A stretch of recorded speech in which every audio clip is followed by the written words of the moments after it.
Hello everybody there. Today's talk is about certain families in the world that apparently control everything, from politics to terrorism. This is about the fascinating conspiracy theory that claims these most powerful families in the world own 99% of the wealth, leaving 1% for the rest of the world to fight over. These are families that have a hold in almost every sphere of life, be it in politics, business, or entertainment. The 13 bloodlines are said to have connections to wealth and power that are simply unimaginable. And these families span from Europe to China. The leading researcher behind the Illuminati families is a man named Fritz Sprangmeyer, an author and educator, and he has presented some of the most compelling details about the Illuminati bloodline. Before you continue watching the film documentary about Illuminati families, it is imperative that you realize that all these are popular points of view and remain just a conspiracy theory unless proven otherwise. But goddamn, is it a great conspiracy theory? I care not what puppet is placed on the throne of England through the empire. The man who controls Britain's money supply controls the British Empire, and I control British money supply, Nathan Mayer Rothschild said. Some say in an attempt to restore balance in the world, a new world order was formed by America and Europe's most elite, both in terms of wealth and power, with historical roots that date back centuries. This powerhouse, formed by 13 families, is known to be controlling practically everything around the globe, from political parties around the world, courthouses, education institutions, natural resources, foreign policies, food, national economies, media houses, and even terrorist organizations. They are the ones who decide where and when the next terror attack is going to happen. They decide when the markets will fall. They decide when a new government needs to take over. They decide what happens at the UN. They decide practically everything.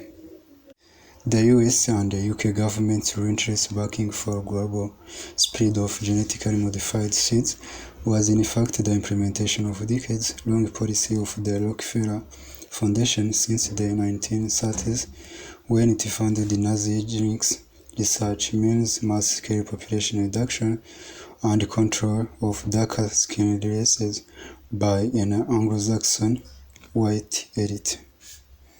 As some of these circles saw it, war as a means of population reduction was costly and not that efficient. F. William Wingder, in his book called Seeds of Destruction. What we didn't know, modern democracy like the way we know it, is not more than 250 years old.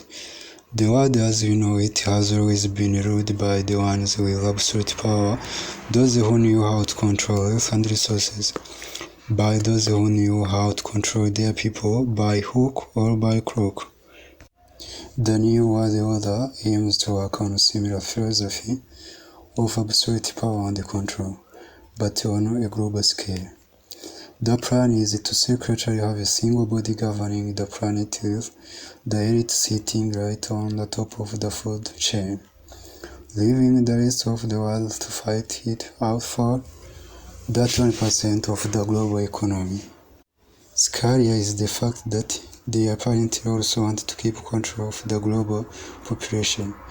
They want the global population to be just under a billion, leaving the Earth's resources for their own exclusive use. And to keep the population in check, they are willing to go to any extent, even plan scientifically engineered global population control methods like viruses, vaccines, and genetically modified food. It is also said that these families even hold a cure for terminal disease like cancer and AIDS, but don't want to release it to the public because then there will be a cure, and a cure is not good for the pharma business. The master planners devised the strategy of a merger, a great merger among nations. But before such a merger can be consummated and the United States becomes just another province in a new world order, there must at least be a semblance of parity among the senior partners in the deal. How does one make nations of the world more nearly equal? The insiders determined that a two-pronged approach was needed. Use American money and know-how to build up your competitors, while at the same time use every devious strategy you can devise to weaken and impoverish this country. The goal is not to bankrupt the United States, rather is to reduce our productive might and therefore our standard of living to the major subsistence or level of the socialist nations of the world. The plan is not to bring the standard of living in less developed countries up to our level, but to bring ours down to meet theirs coming up. It is your standard of living which must be sacrificed on the altar of the new world order. Gary Allen, in his book called The Rockefeller File, said, "Certain families that secretly control the world now, for those famous bloodlines who control everything. These guys are so rich and powerful, they make Ambani and Gates look like peasants. Their ideologies and connections are not known to the public, which is why you don't know much about them. Don't question yourself if you don't recognize them. That was their plan throughout.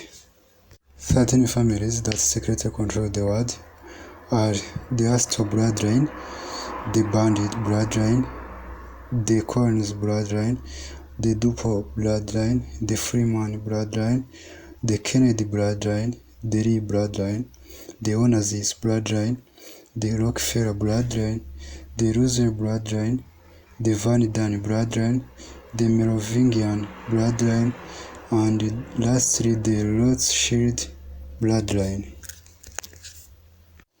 True or not, the whole concept is a bit unsettling. Just imagine being played around like puppets. What do you feel about the concept of having one government? Share with us your view in the comment section. That is all the information you have gathered on that certain families that are ruling the world, and all that certain families are grouped in one organization commonly known as Illuminati. During this information gathering about that certain families that are ruling the world, we have used different materials from different platforms. The one we have used are Wikipedia, ageoftruth.dk, and realworld.net.